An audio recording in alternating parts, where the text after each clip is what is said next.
Section 3.1, Algebraic Expressions.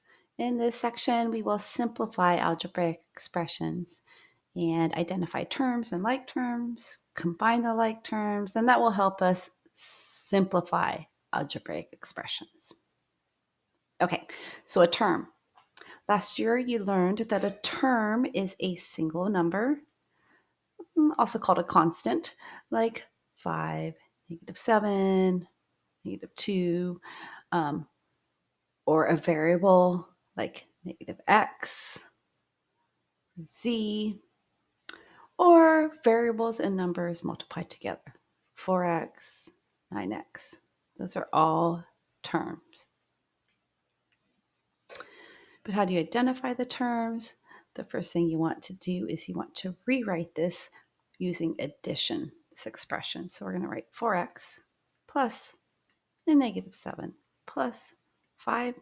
And that allows us to see that in between all the addition signs, those are our terms, 4x, -7, and 5. But what about like terms? Like terms are terms that have the same variable raised to the same exponent. Remember, x squared has an exponent of 2. X has an exponent of 1 that we never write, that you just assume it's there. And like z cubed, exponent is 3. Okay, so terms have the same variable raised to the same exponent. So let's take a look at this example here. Let's look at the like terms, see if we can identify them. First, we're going to rewrite this expression using addition, which will be 9x plus -2 plus 7 plus -x. Let's look for all our x's. So 9x and -x are like terms. And let's look at for our constants, which are numbers, right? They can be integers or rational numbers, fractions and decimals. And in this case, we have -2 and 7, and those are both like terms.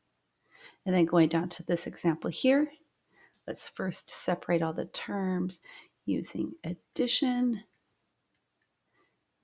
So that becomes z squared plus 5z plus a -3z squared plus z. And that allows us to see here's a z squared and here's a z squared. So those two are like terms. Here's a 5z and a z, and those two are like terms. Okay.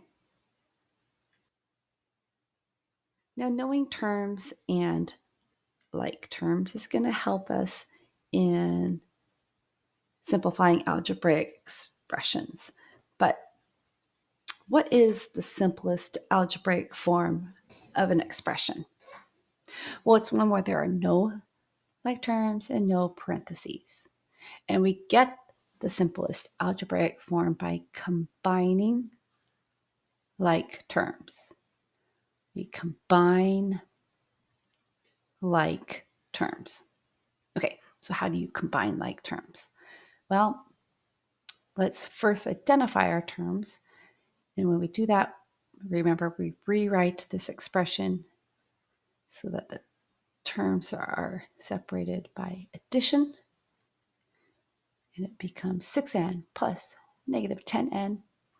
These two both have n, so they are like terms, and we will combine them. We see that we'll combine them by doing this operation here, which is addition. And we see that this one's positive, this one's negative, they're opposite, so we know we need to subtract. So 6n minus 10n is -4n. So this expression in the simplest form is -4n. And over here, we want to first separate the terms with addition, which they already are. So then we just need to go ahead and start combining them. Let's look at this one first. Let's do 5.2w plus a w. They have the same sign, so we simply just add, and that becomes 6.2w. Because remember, 5.2 plus 1.0 is 6.2. And then we have this one, which is negative 8.5w. We're going to add these two together. We see one's negative, one's positive. So they're opposite, so we know we need to subtract. So 6.2w minus 8.5w is negative 2.3w. So altogether, this expression can be simplified to negative 2.3w. Okay, so now it's time for you to write in your notes. You'll fill in a couple of blanks and then identify like terms. And remember, to get to the simplest algebraic form, we need to combine like terms. All right. Okay, so now how do we simplify algebraic expressions? Well, we've kind of already gone through this, but let's go through a couple more examples talking about each step. So this first one, we have this expression. And we know the first thing we need to do is we need to rewrite the expressions to make it all add. So to rewrite it to make it all add, we go negative 3y plus negative 5y plus 4z plus 9z. This allows us then to see that these are like terms and these are like terms. So let's combine the like terms. Negative 3y plus negative 5y, they're both negative, so we just add it and that becomes negative 8y. And then here we have 4z plus 9z. Again, they're the same sign, so we just add it and that becomes 13z. And bring that down and it's a positive or plus. So our simplified expression is negative 8y plus 13z. Now what about this one over here? This one's a little bit different, but we first do the same thing. We identify terms by making the terms all add. So we separate it by addition. Okay, so we end up having 3/4 y plus 12 plus the negative 1/2 y plus a negative 12. Okay, now there's an additional step we need to do, and we're going to use the commutative property. And the commutative property says that a plus b is the same as b plus a. In other words, 1 plus 2 is the same as 2 plus 1, right? It doesn't matter which order you add them in. So if it doesn't matter which order you add them in, we can rewrite this so that we can get our y's next to each other and our constants next to each other. So let's rewrite it using the commutative property. 3/4 y plus, what's our other y? It's right here. Negative 1/2 y plus 12 plus negative 12. Okay, now let's combine these and we'll combine those because they're like terms. 3/4 y plus a negative 1/2 y, they're different signs. So that means that we subtract it. And we know that 1/2 is the same as 1 or 2/4. So 3/4 y plus a negative 2/4 y gives us 1/4 y.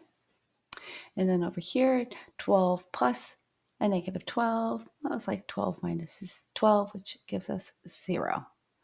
So our final simplified algebraic expression is simply just 1/4 y.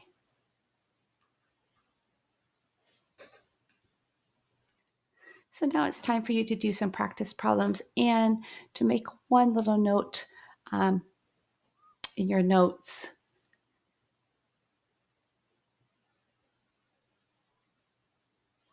Okay, now you've had a chance to do the practice problems. I'm going to do the first few steps of each, and then hopefully you can check to make sure you've started the problems off correctly and then finish them on your own. And I will come by and check to make sure you have the right answer in your notes. So for this first one, 7p plus 6p plus 3p squared. So we need to identify our like terms. We first need to make or rewrite the expression so that everything is separated by addition, which they already are. So we've done that, check. Then we would use commutative property to make sure all our p's and p squares are next to each other, and they already are.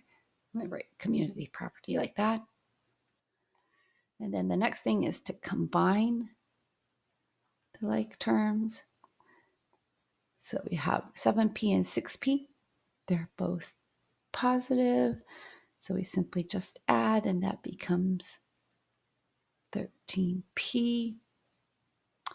And then let's see, the other term that we have left is 3p squared. There are no other p squareds. So we can finish this simplified algebraic expression by writing the appropriate operation that goes between these two. Okay, so then on the other one, 2w minus g minus 7w plus 3. The first thing is to identify all the terms, and we need to rewrite the expression so everything is separated by addition. So 2w plus negative g plus negative 7w plus 3g. Okay, so we did that. Now we need to use the commutative property to reorder these terms. So we want all our w's near each other, 2w plus negative 7w. Now we got to get our g's close to each other, negative g plus 3g. Okay. Now we need to combine our like terms. So let's do our w's and our g's. And what do you end up with? Let's look at this first one. 2w plus negative 7w. They're different signs, so you subtract. That ends up being negative 5w. And then you're going to add whatever the result is when you combine these like terms here, negative g and 3g. Okay, and that concludes 3.1.